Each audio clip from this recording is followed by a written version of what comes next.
So I'll turn my camera to the audience. Yay. Guys. Hello. Okay, then I think you are good to go. Yeah. So I've already showed the SoulCaster and Escape Go. So I think you can just start to talk about anything you want to talk about. Okay. There you go. Oh, hello.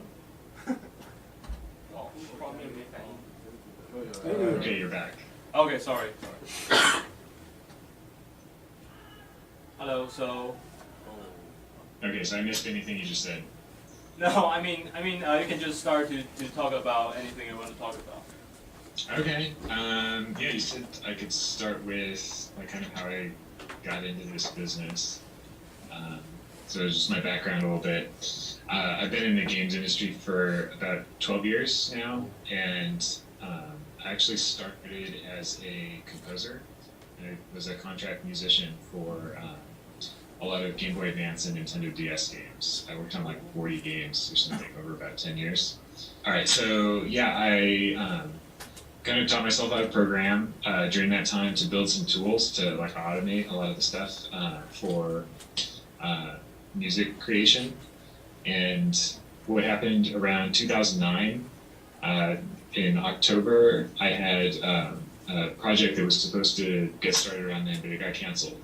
And I had a bunch of free time. I knew I had like 6 months before the next project started, so I just basically went to the coffee shop and started a new project in XNA and learned XNA bit by bit, just one little thing at a time. It was like, okay, I gotta learn how to draw one sprite to the screen. Okay, and then I have to learn how to move the sprite left and right. Okay, and then just bit by bit, I added more and more. And I came up with the concept for SoulCaster, which was kind of like, I wanted to make a gauntlet game where you played as all 4 heroes at once. And that idea kind of evolved into the kind of dungeon tower defense game that it became. So yeah, my whole like making indie games thing was just a side project for fun. It was never intended to be a career move. But after SoulCaster came out, some people liked it, and it got pretty good ratings. It came out on Xbox Live Indie Games. I don't know if you guys have that over there. Yeah, we can buy games from Xbox Live Indie Games Market, but we cannot submit games there. Okay, so yeah, that's too bad. Although the service is pretty soon anyway, so it doesn't matter. But yeah, so I got pretty good ratings there, and I decided to make a sequel, and the sequel was also pretty well received. So I kind of thought, you know, I would try changing careers, hopefully, and in 2011, I took the year to not take on any new audio projects and just work on my own games. And on January 1st, I started a new project that eventually became Escape Go. So that took about, Escape Go took about 10 months to complete. So I finished at the end of 2011 and published it. And then in 2012, I started focusing more on marketing and porting my games. So I got all 3 of my games on PC. And I did not make a bunch of money in 2011. I just had some passive income from Xbox Live Indie Games, which wasn't that much. But in 2012, I got into a couple bundles on PC, and that was pretty profitable.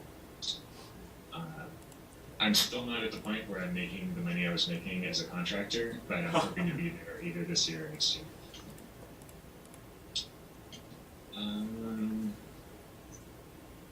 Yeah, so that's pretty much it for my background. I don't know, did you want me to talk kind of about my process of making games or anything in particular? Yeah, so can you talk about a little bit about like how did you design SoulCasters and Escape Go?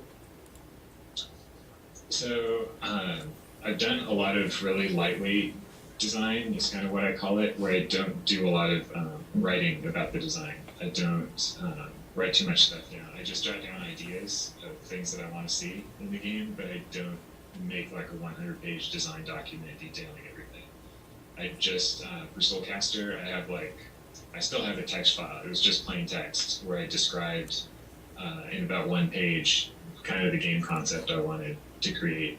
And about half of the stuff in there was like, if you look at the final product, it was like about half of it made it into the final product. I kind of went that route because when I was working as a contractor, I didn't see design documents as being really useful to a lot of the projects I was working on. You guys can probably maybe understand that. Sorry, tend to not design too much. Yeah, do you have any like design documents for your audio projects, your music making projects? Yeah, I did every single one of those because they were handheld games, so they were smaller, but they were published by EA, and like they're big name titles. I worked on The Sims and Harry Potter and Lord of the Rings and stuff like that. So they were pretty big productions, and because they were funded by a publisher, the publisher needed to see the whole design before they would sign off on it, and so there were these 100-page Word documents filled with illustrations and filled with tables of all of the every last detail about the game, so they could plan out everything, and so that from day one they could start making art assets and all that stuff. And the publisher always liked to see these, but I always thought of them as a big. They become really problematic because as the game would be made, sometimes the stuff that they assumed would be fun just wasn't fun, but they still had to keep going with the design doc because that's what the publisher signed off on. Uh-huh. And so I thought they didn't have quite enough agility to switch things around. Like if they discovered something new during development, they wouldn't be able to follow it because it just wasn't in the original plan. So I was like, I don't have a publisher. I'm just not going to write one. I'm going to see what happens. And I think it's worked out really well. It's tough. Like I can't say if it would work for a team of like 5 people because maybe more communication is needed. But for my own projects, like the 1-page thing for SoulCaster, for a scapegoat, I didn't write even a 1-page document. It started as a concept where I wanted to make a single-screen puzzle game like Lode Runner or Jetpack. Just any game that's like a grid-based puzzler, just one screen after the other. And that's pretty much all I had in mind. It wasn't even going to be that elaborate. It was kind of going to be an exercise. I didn't have any idea for the theme, like there's no goat or anything like that. That all just came later. It's like every month in, I would discover new stuff in there. Like in a scapegoat, kind of the most important part of the puzzles is the mouse that can crawl around.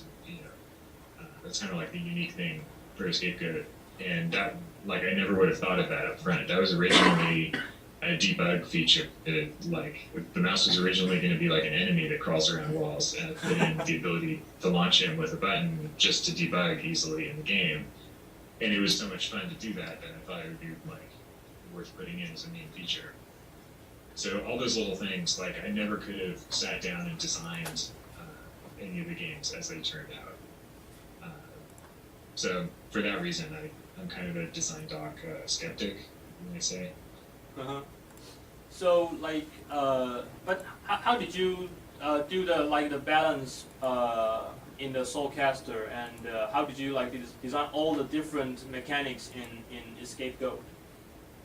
So SoulCaster needed some balance because it has an economy, and it has a lot of stats because there's some RPG elements and there's upgrades and things like that. So I started with just a Google spreadsheet. I'd never really done a thing project like this, but I put in kind of each enemy and each upgrade, and I had just kind of really basic calculations for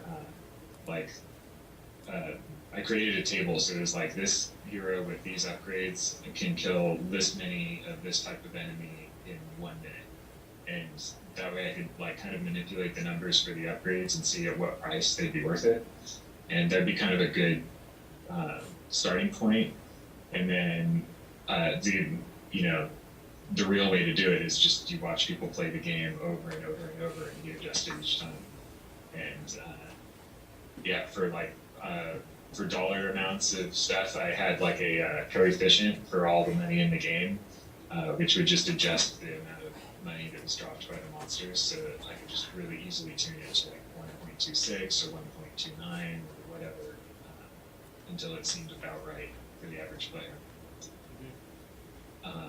And for a scapegoat, so I found myself making a puzzle game, and I had never designed puzzles before ever. I barely even played puzzle games, so it was kind of challenging for me to learn how to do that. And what I did was I just made tons and tons of levels and threw out the bad ones.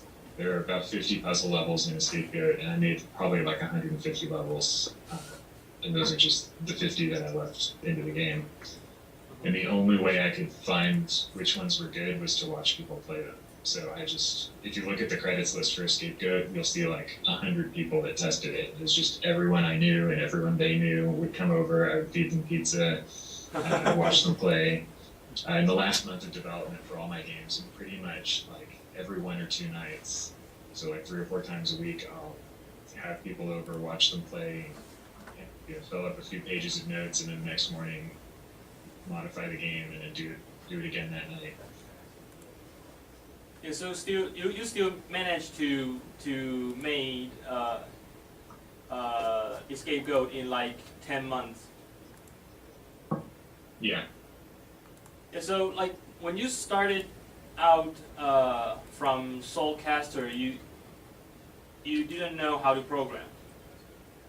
I knew some programming. I learned like some .NET programming just to build some audio tools. Oh. And so I knew the basics of C#, but I hadn't programmed a game before, and I hadn't learned XNA yet.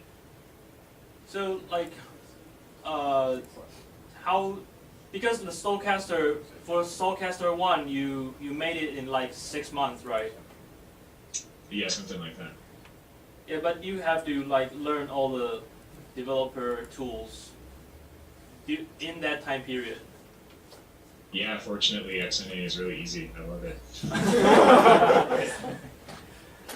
And so how do you feel about XNA right now? Like how Microsoft treated XNA developers? Well, I'm excited that monogame is getting a lot of support these days. I think because there's so many high-profile XNA games that like the monogame project has gotten a lot of attention, and so I think like some people are moving on to Unity, but I'm definitely sticking with the XNA/monogame for the time being. Just I know it, and I really like working with it. I see. So, is there anything else you can add about like the making process of Goat or SoulCaster? It's pretty simple. Like, I don't know, one of the things that I was able to watch out for, I think, like, I would describe my process making SoulCaster 1 as I accidentally did everything really well. Like, I didn't know what I was doing, but I just happened to do a lot of things right. I think not designing too much and just focusing on what's important, like not pouring tons and tons of time into the graphics. As you can see, it's like really basic pixel art, but it's still like just you can. It's enough to get you through the game. And whenever I come up with an idea for a new feature, because like you're always going to come in with new ideas, I would think about like, is this going to take more than a couple hours? And probably say like, it should go in the sequel instead. It's like, that's what I say for pretty much all new features, unless it's something really basic or something really amazing. Because the time to program a new feature, like say you want to add, like you're making a shooter game and you want to add a shop to it so that you can buy upgrades in between levels. The time to program that in is only like 1/10 of the total time it's going to cost you, because that thing's going to need art assets. It's going to need to be testing. It's going to add lines of code to your project and introduce bugs. And more importantly, you're going to have to, like, when people play the game, it'll have to make sense to them. Like, they'll need to learn how to do it, so you need to have tutorials for this stuff. Yeah. And it adds to the total time of the game, which adds to the playtesting time. So I was just really careful about adding new things. And that's something I've done with all my projects, is just pick a time where it's like, okay, nothing new from this point on, we're just going to finish. Nothing new feature-wise, we're just going to finish content. Uh-huh. So how about Escape Go 2? How does that coming along? It's going great. This weekend is TIG Jam. I don't know if you guys know the TIG source forums. Yeah, some of us know. Yeah. Okay. They have a game jam once a year in Mountain View, and that's going on this weekend. And this is the first time I've gone. It's been a lot of fun. I'm not making a new game for it. I'm really close to finishing Scapegoat, so I want to spend the time on that. And a lot of people are working on their own, like, long-term projects there too. But I'm focusing on just spending this weekend prototyping all the last ideas I have for the game. Like, I wanted to have like a bone dragon snake in the game, and I wanted to have match 3 blocks, and like springs, and I had all these ideas for gadgets and other game features. So this is my last weekend to work on it, and after this weekend, I'm just going to finish out the game. So it's kind of like a last final prototyping, just for fun thing. So how long already does Escape Go 2 take to develop? I started it around November, so like maybe 8 months, something like that. So you really try to keep the schedule down to like below 10 months, 11 months or so. Yeah, definitely under a year.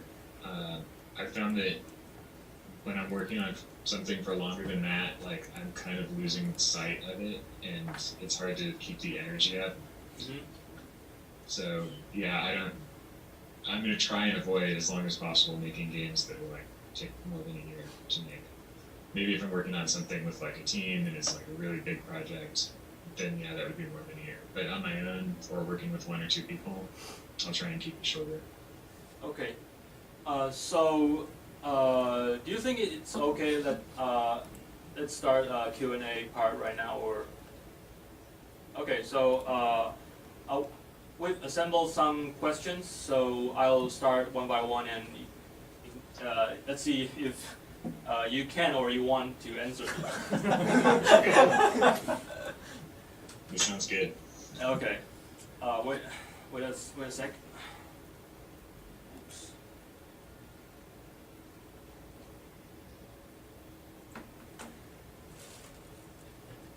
All right. So the first question is, what tools did you use for pixel art? I did all of the spriting in a program called Graphics Gale, which is a Japanese program, and you're nodding, so you probably used it. Yeah, I'll show you right away, right here. Wait. It's like, well, this one, can you see me? No. No, it cannot. I still see the camera. I can't see your screen. Sure, Yeah, no, screen sure. Screen share. Well, let's see. It's. Oh, never mind. It doesn't show on the screen share. Okay. Anyway, you know that. I mean. Yeah. Yeah. So that's the only tool that you use for art assets. So I did all of the illustration in that, and I used a small tablet, the bamboo tablet. Okay. I used that. Uh-huh. And I don't know, I like it because it's like, when you get all your colors in there, you just right click to use the eyedropper, and it's just really basic. Mm-hmm. And the animation features work pretty well. I also use Paint.net for like image processing, where you need to use like filters and stuff like that. Mm-hmm. It's not quite as good as Photoshop, but it's free and it's pretty useful. Okay, I see. So, okay, I'll go on to the second question. Okay. Okay. So, how did you promote your games in the past? So when I first started, I didn't think that you needed to promote games. I thought that if you just made a good game, people would find it. And so I didn't do anything at first. But then I started to learn some of the best techniques, and around the time my games were being ported to PC was when I was taking publicity more seriously. So I would send out some. I did a PR campaign, like send out press releases to media contacts, send out preview builds to the press. Did you had any contacts in the industry or in the media, in the press at that time? 2 years ago, I had practically no contacts, but in the last 2 years, I've taken it a lot more seriously and met a ton of people. So anytime there's a conference, anytime there's an opportunity to demo my game, I'll definitely make contacts with people. I see. And reach out to people on YouTube or whatever. So, do you also? I mean, this only happens after you started porting your game to PC. Right. So, how did the Xbox Live indie games? I mean, they do well, or as a platform and your games? It did okay. A few $1,000s in the first year. It's an okay amount of money, but it's not enough to start a business. So I found that Xbox Live indie games, I wasn't able to get any extra sales with publicity really, because with PC games, if someone reads an article online, they can just click to go to the website and buy the game and play it right there. Mm-hmm. But with Xbox Live indie games, if they read an article about your game, they probably just think, oh yeah, I'll just check that out next time I'm on the Xbox, and they never do. So I didn't ever really see, if I got coverage, I didn't usually see much spike in sales. There's one exception. I was on a GameSpot feature called They Came From Xbox Live, Mm-hmm. and I was a guest on that, and during that week I actually did get some extra sales. So it can affect it, but it's not like a PC game where if you get a YouTube celebrity to do a let's play of your game, that all of a sudden it's blowing up. I see. So, because Taiwan developers don't have access to Xbox Live indie games, so can you tell us how do you sell your game on the platform, and how was the profit shares with Microsoft?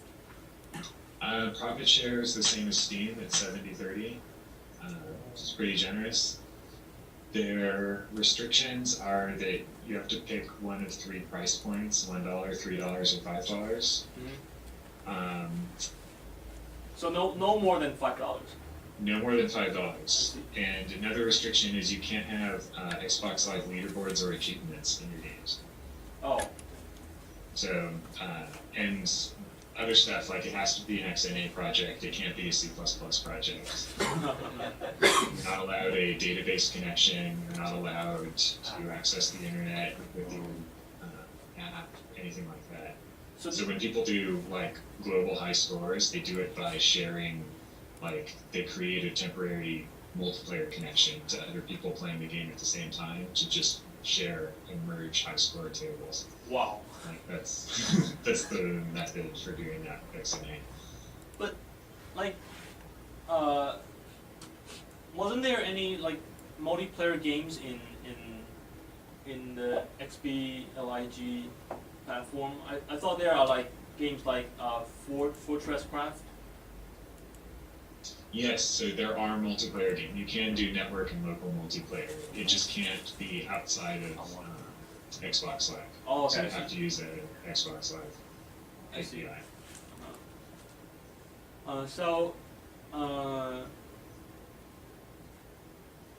Let's get on to the next question. Did you Okay.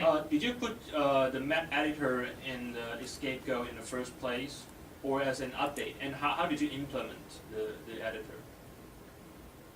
So that was in the very first version, Uh-huh. which was always a goal. Like I wanted to have the editor in there because a lot of my favorite old school puzzle games have the editor built in, and that was like my favorite part. So that was important to me. It did take a lot of extra time to make it user friendly. It's not even that user friendly, but to get it to that stage took a lot of time. And also because people would be making levels like of any combination of stuff, I had to do a lot more bug fixing to make sure the game wouldn't crash. Even if they built a room entirely filled with TNT or entirely filled with enemies or saws or something like that, I had to be able to cope with that.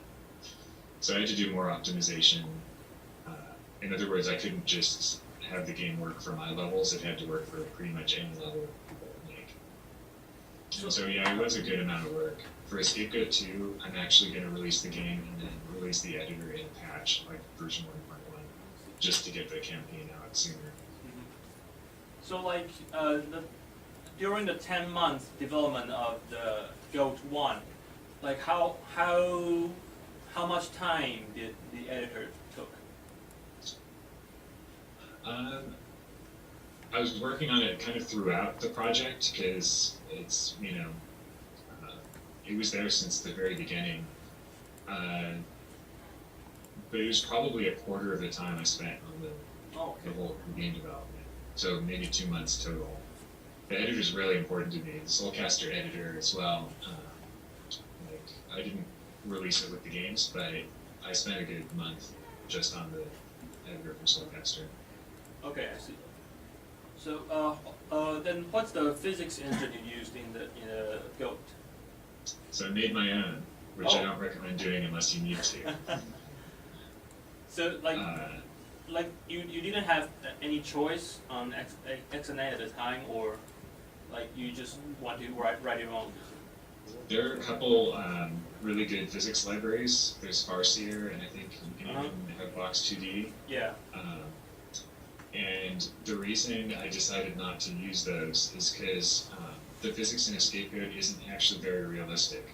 It's designed to keep everything lined up perfectly. Like so, when the blocks fall, they stay pixel perfect, stacked next to each other, and they don't get off by 1 pixel and ruin the puzzle. Mm-hmm. So it needed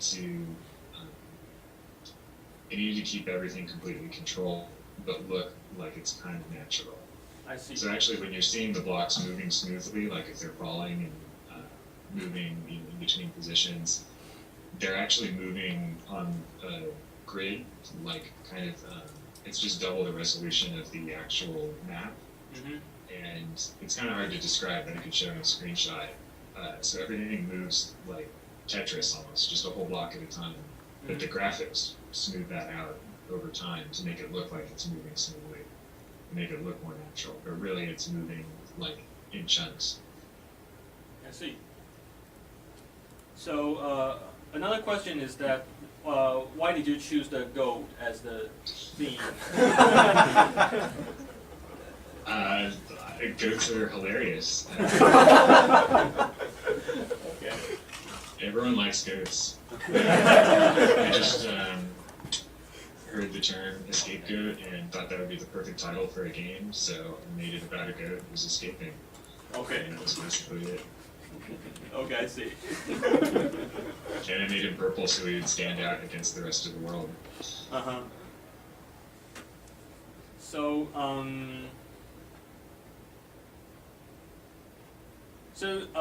what did you major in the university? Because you have to like go into the industry in the first place. You said you were a audio maker, sound maker. I'm self-taught when it comes to audio. Okay. I actually studied political science, so it had nothing to do. I see.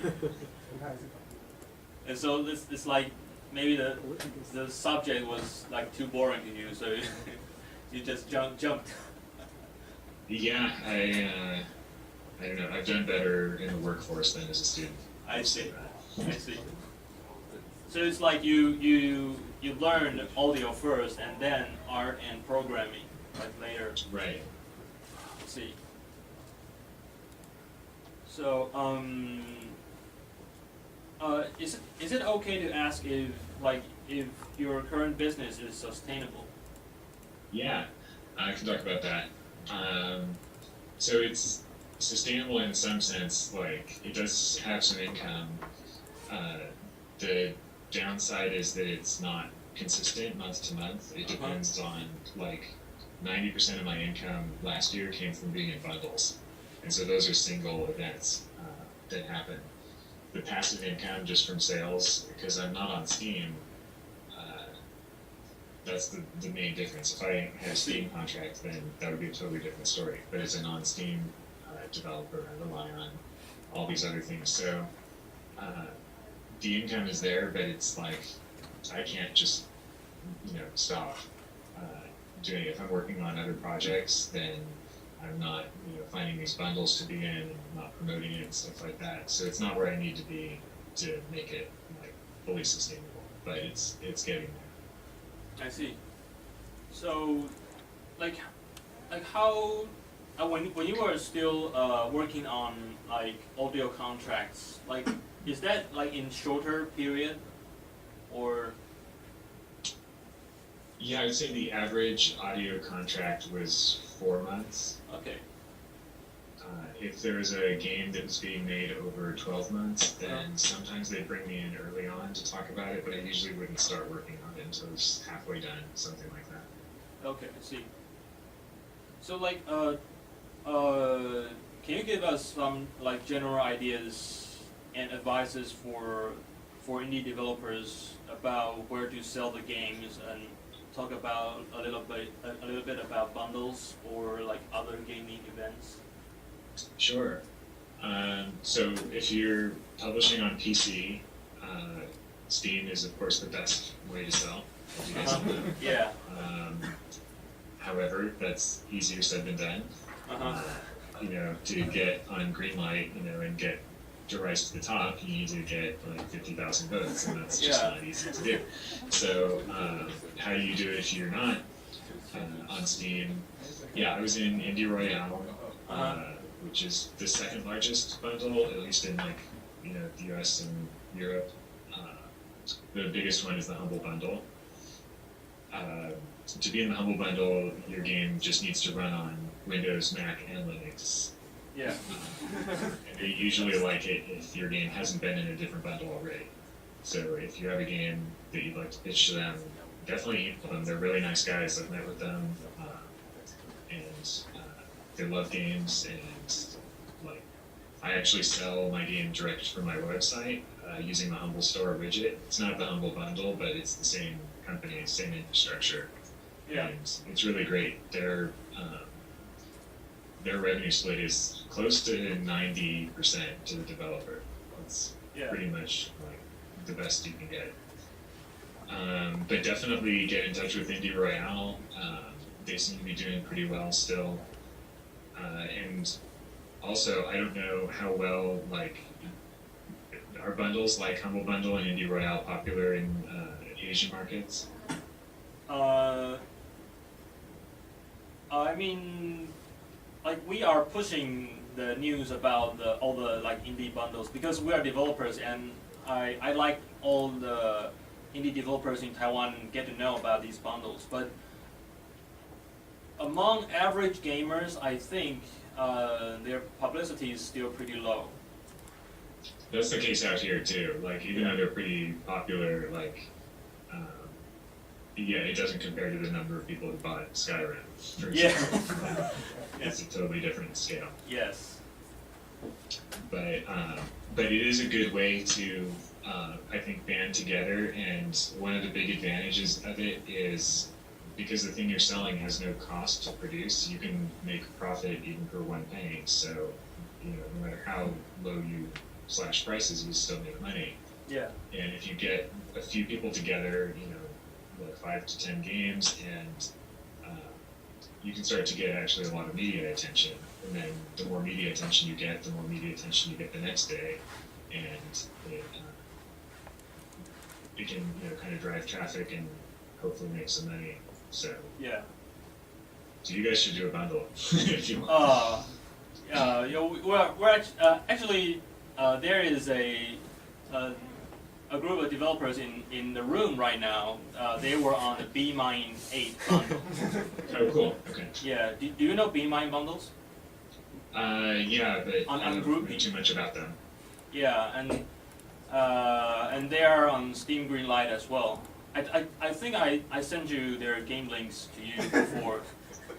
Oh, which were the games? The Constancy. Okay, yeah, I watched the trailer for that. I like that. So. Yeah, the developers in the room. So maybe you can talk to each other later. Hey, it was cool that it was like, it's similar to a scapegoat. You've got these puzzles that are made of like mechanisms and Right.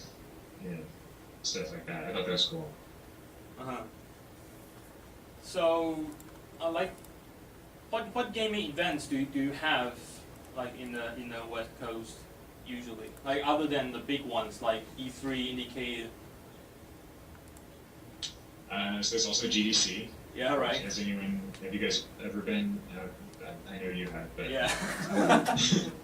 Yeah, quite a few people in the room right now have been to GDC before. Okay, cool. Yeah. I'm really lucky because I live in California, like in the Bay Area, so it's like, GDC is right here, E3 and Indicator in LA, which is not too far. It's a 1-hour plane flight.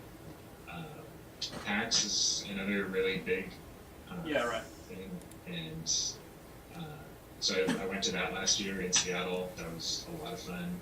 It's a totally different experience because E3 and GDC is all industry professionals, but PAX is all fans. And so it's totally different to see people like we're still genuinely excited about games, play your game. Yeah. So how, do you think PAX is like really good for the price point? I mean, to exhibit your games there. Yeah, I don't know exactly how much it costs. Like the amount kind of changes. There's the indie mega booth. Have you guys heard of that? Yes, I sort of know that. Yeah, because we went to PAX East before the GDC, right before the GDC this year. Okay, so the indie mega booth is just like a few indie developers kind of volunteer their time to buy a large booth, like the size of a booth that a medium-sized company would get, and then divide it up and sell the spaces to smaller indies for, I don't know, $2,000 or $3,000, something like that.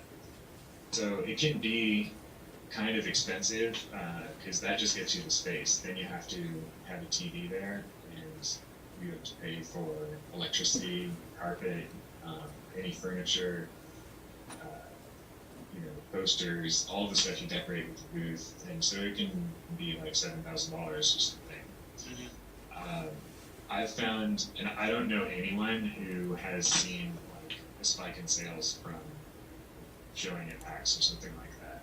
Okay. Nobody makes their money back through sales that week just from publicity. I see. You're spending that money hoping to just get more coverage, get more people excited about the game.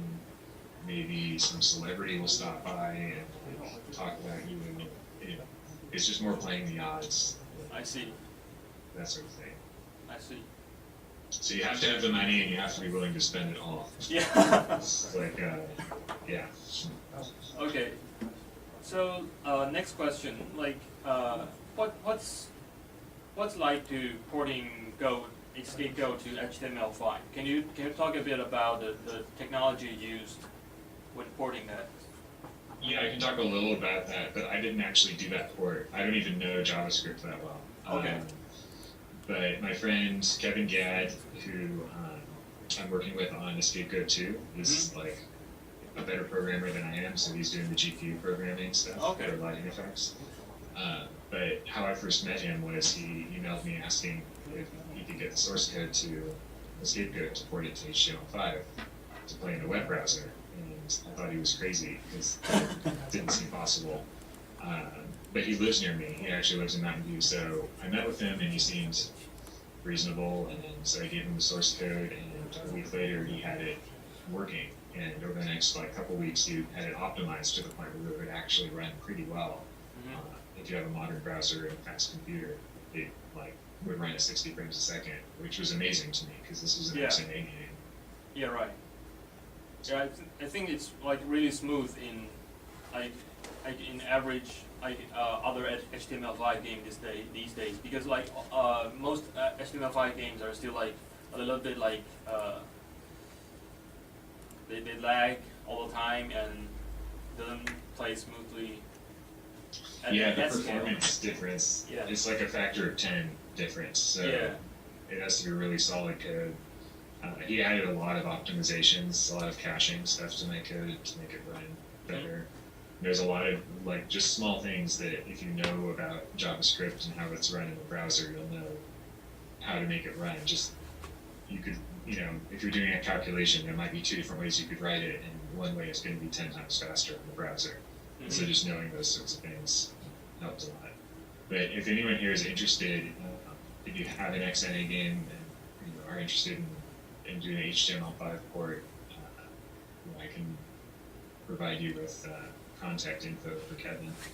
Oh, cool. Yeah, because I think the constancy was written in XNA too. Yeah, so they may need it. Awesome. The production value looks really good for that. Yeah. So, the last part of the question is a little big, but I think I'll ask it in different parts. Can you share some of your thoughts about what's next for you and for indies, general? It's hard to answer because it's hard for me to think past finishing Scapegoat too. Yeah. That's the next 2.5 months. That's all I'm focused on. I see. But once that's done, well, I do have several ideas for projects to work on after that. I definitely want to make a SoulCaster 3, and then I've got stacks of ideas of other stuff that I'll get to eventually. Yeah. In terms of the business, I definitely need to, if I'm going to stay on Steam, if I'm going to stay on PC, I will need to be on Steam is the bottom line. So that has to happen. And because I can't, I don't have a guarantee of that, I'm going to be looking at other platforms, like PlayStation 4 maybe. They just need to be more friendly for indies these days than they were historically, and maybe more friendly than Microsoft is going to be with the next console. So that's something I'll be looking at. So kind of getting on more different platforms. It's an exciting time because there's a lot. It's cheaper than ever to make games for all these platforms. Yeah. They're so expensive to develop for 10 years ago. So have you considered Ouya or other platforms that just got announced in the past 1 or 2 years? Yeah, the Ouya guys love a scapegoat, and they really want it on the Ouya. Oh, cool. They sent me a dev kit, and it would need to be ported to Monogame and then ported to Ouya. Okay. And I did get help. A guy approached me who just has made a point to find all XNA developers he can find and port their games to Monogame. And so he's already ported my games. I need to test them and stuff, but it seems like they'll be working. And that would mean Ouya and Mac and Linux, which is cool. I see. Okay, is Monogame on Linux too? It should be, right? Yes. Yeah.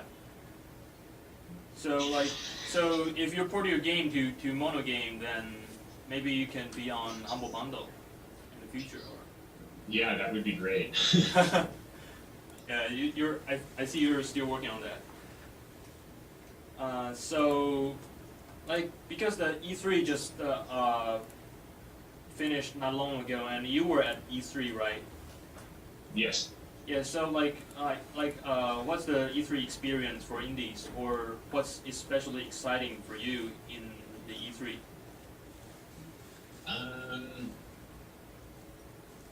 So I've been going to E3 for a long time, actually, and every year it changes slightly. And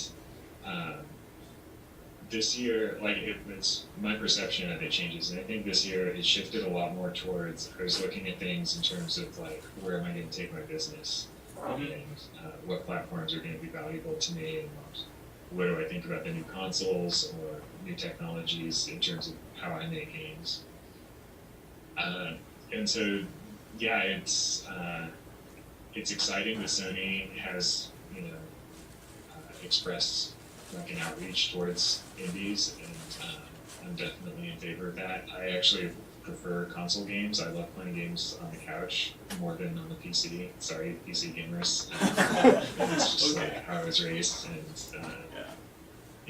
so I've always been more of a console gamer, and the games I make probably would do better in the console market. So I'm looking forward to a way to return to a living room. I see. So, okay, I think my question list here is over. So Okay. I'll open to the floor right now. Maybe there are other questions from your talk before. So I ask them right now. 有人还要 follow 任何新的问题吗？他怎么去 pixel art？ Oh. Yeah, the constancy guy wants to ask you how did you learn pixel? How did you learn and practice your pixel art? Okay, so I used to be a good artist when I was in school, in elementary school. I was kind of known for being good at drawing. I see. And then I started to get more into music when I got into high school, and I didn't spend as much time drawing, so I kind of didn't keep my skills up. So when making a game, I realized I couldn't afford an artist, and that I was going to have to do it myself. So I knew I would have to do sprite art, because that would be my only hope, because I couldn't do high resolution art. I have a friend who lives in Japan, and she's a pixel artist, and she linked me to a bunch of websites that describe how to pick colors and looking at details of really famous pixel art and analyzing how they did what they did. There's also a lot of grabbing screenshots of art from my favorite games, like the Super Nintendo era, and looking at how they did things, and just kind of making a bunch of art. And the art you see in the game is not the first art that I made. That's I see. Yeah. And it takes me a long time. So for Skipgo 2, I'm working with an artist, and it's really nice to not have to devote all that time to it. I did enjoy doing it, but it was tons of work. Yeah. Yeah. So, any other questions? Yeah. 对，刚刚导师不知道说是有没有提过，他有没有说他之前是怎么去成为一个 indie game 的 gamer， 或者说他之前有没有考虑说去大公司，像是 EA、Ubisoft、Education 那种东西，那种公司去认识。Okay. Did you ever consider going to? Before you being a successful indie. So, did you ever consider go to big game companies before? I did really early on. I definitely would have worked for a game company when I first started. In fact, I was offered a job by my first customer when I started doing music contracting. Okay. But I turned them down. Number one, they were out of state, so I would have had to move. And number two, they offered me less money than I was making, so I didn't see why I would have done that. So I just kind of got used to the contracting lifestyle, and I haven't been totally opposed. I would join the right company, but I guess I would say I'm picky about what company I would work for. I see. So, any other questions? 还有其他问题吗？再一个。好，再一个。嗨，请问一下，成为 indie game 之后，他的收入部分，他可以维持正常生活吗？没有，其实刚刚有问过了。OK， 对，刚刚有问过了。对，基本上他是就是目前赚的钱是比之前在做那个 contractor 的时候要少。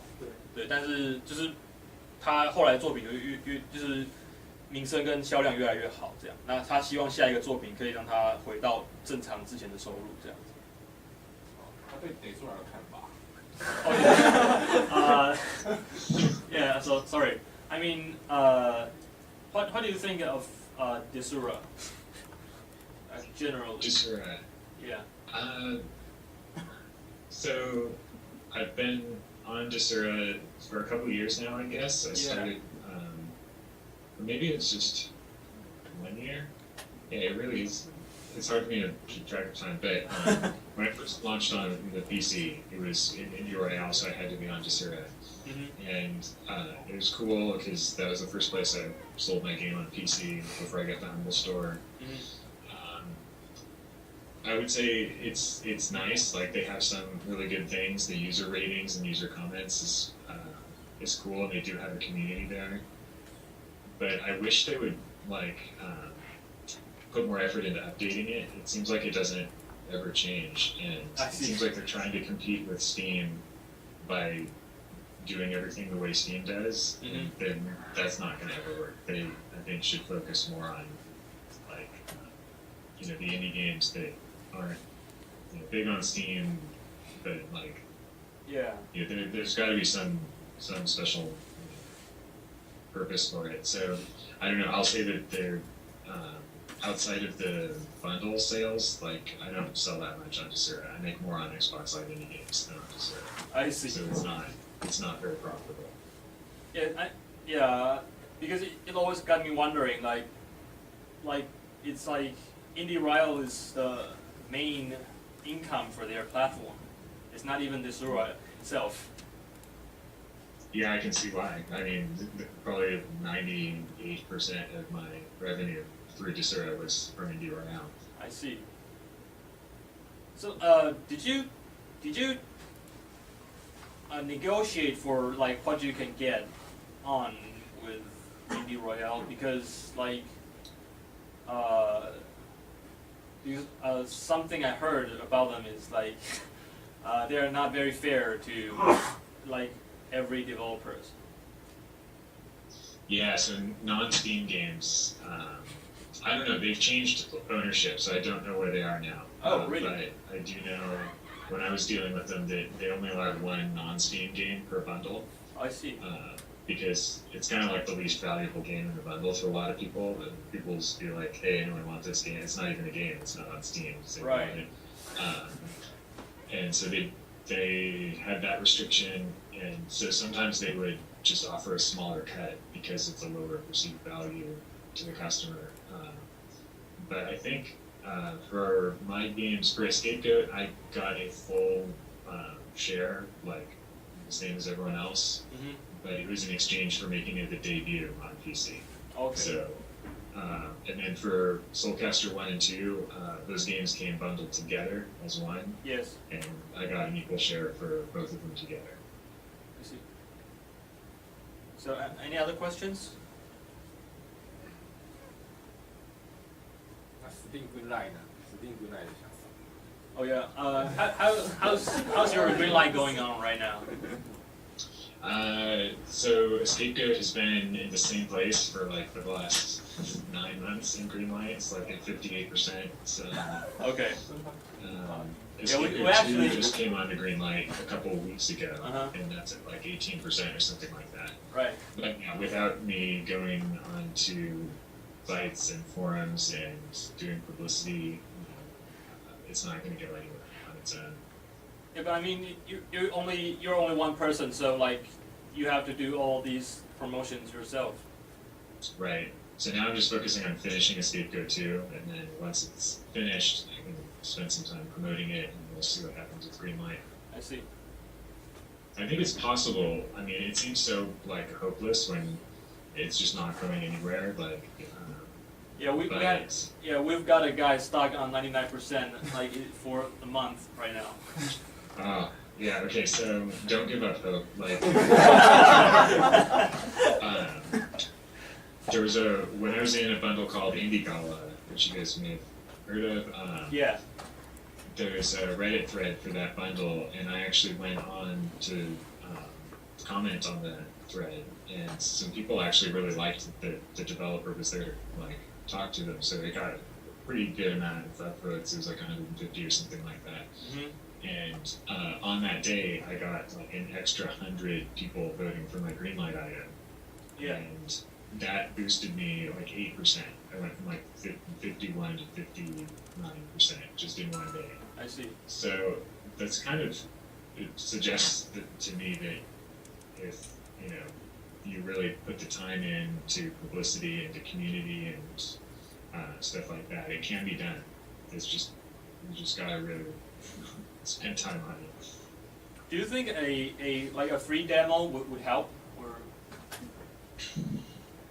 So I've had this discussion with all my developer friends, and it's a really tough issue whether demos help or hurt. Yeah. Because some of us think that like people will get the demo and then just not buy the full game because they've already got the demo.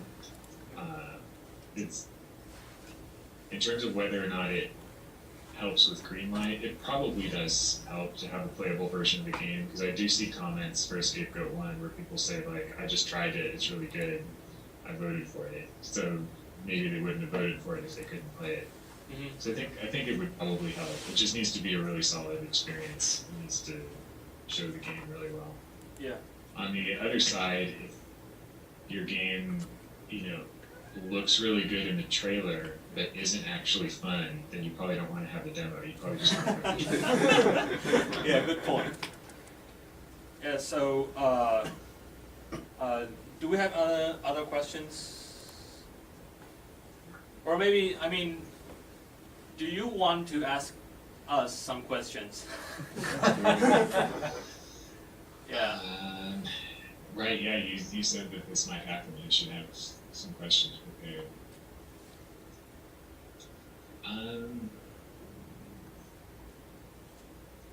I would ask, like, what do you guys mainly develop for PC or other platforms? I think I can answer that right now, because like most indies right now in Taiwan only develop for iOS. Some of them will port their games onto Android after they do the iOS. Yeah, and I think there are very few of them are doing like direct on PC right now. Yeah, because in the surrounding environments in Taiwan, we don't think PC is a viable market. Yeah, there's very few people in Taiwan actually buy a single-player game on PC right now. Okay. Yeah, unless it's like a very big title, or like maybe Diablo 3 or something. Okay. Yeah, so a lot of people are still like just developing for iOS. So, do you guys mainly make like just retail style download games, like $1 or $2 to download, or do you go for like free to play? Yeah. What sort of business models do you guys use?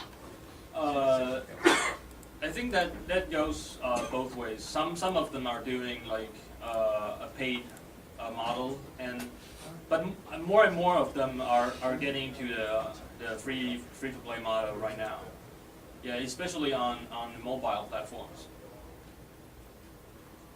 Yeah, that's a market I don't know that much about. I've got friends who make iOS games. It's just this whole other thing. It was like moving from Xbox to PC. It was this whole different world with a whole different set of rules to play. And mobile is like also a totally different set of rules.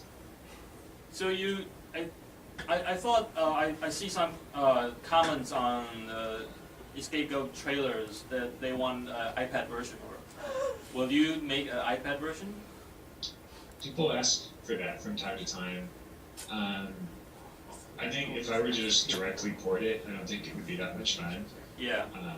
Because it's a platformer, you know, it plays best with a controller. Right. But I think some version of it that could be like designed for a touch interface might be good. You know, something that is more about manipulating the room and less about the goat. Maybe make the goat move a little more automatically. I see. Something like that. But I'm a long way from doing that because I've got to. I've got so many projects to do before I can do that. But maybe I can find someone to do that for me someday. Uh-huh. So like, do you have any other questions you can like ask about us or?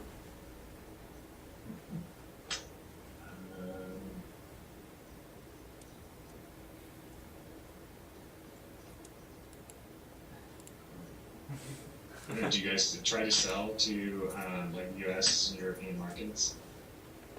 I think a lot of 有没有人可以回答？有人想要直接回答了吗？我可以帮你翻译。当然想啊，有一个是已经有人在卖，他的意思是说，对他刚刚说应该是已经有人就是已经瞄准美国市场。其实大部分要做 iOS 应该都是直接往那个美国跟欧洲走。Yeah, I think most iOS developers right now in Taiwan is targeting overseas markets. Yeah, like I mean, other than Asia regions, there's definitely US and Europe regions is a big market for us as well. So what's that like? I don't know, from a marketing perspective. Because I have a hard enough time marketing for like the United States and I live here. Oh, I mean, yeah. 就是有人可以 share 一些就是 marketing 的想法吗？ So do you actually like feel like it's hard to market in the U.S.? Well, so it's hard to make money. I'm constantly marketing. I see. And so I think I'm pretty successful at getting press coverage, but you know, there's always so much stuff. It could be its own full-time job. I could easily spend 40 hours a week. Yeah. But I think maybe that's partly because you are like on your own.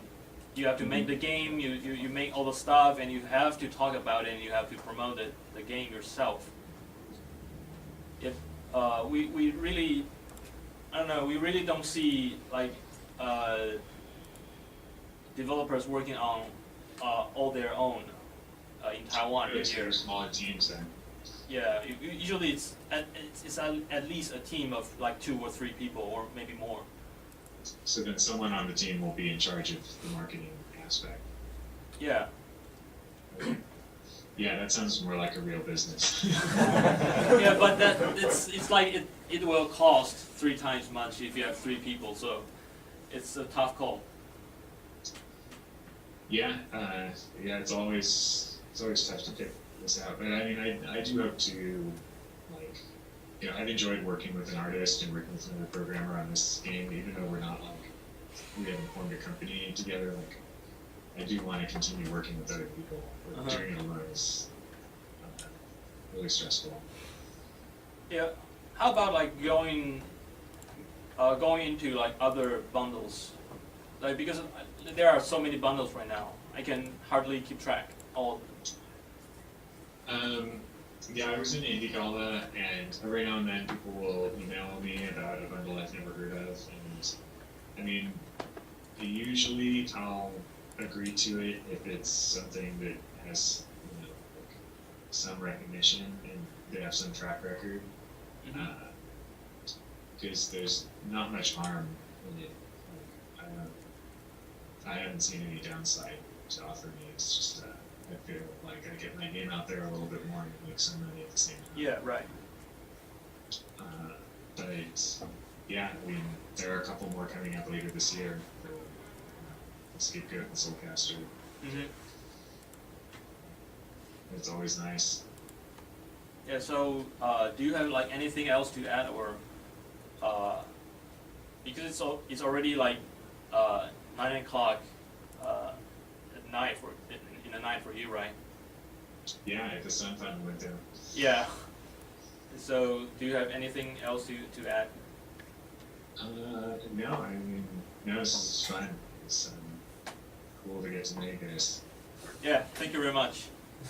Thank you. Yeah. So, 我们没有问题了吗？没有，暂时没有了。Okay, so like I think we are out of questions here as well. So it's been really nice talking to you. It's the first time that we did this kind of video chat. So cool. I'm yeah, glad it worked out. Yeah, It's amazing that it kept alive the whole time. Yeah, right. Yeah, so thank you very much, and I really appreciate all the information and all the experiences you talk about. And thank you for answering the questions. Sure. Yeah, we'll do this again sometime. Yeah, sure. If you like, maybe after you finish the Go too. Sounds good. Yeah. Okay, thank you very much. So I think I'll say farewell here. Bye, guys. Okay, thank you very much. All right. Okay. Have a good day. Okay. Good night. Bye. Bye.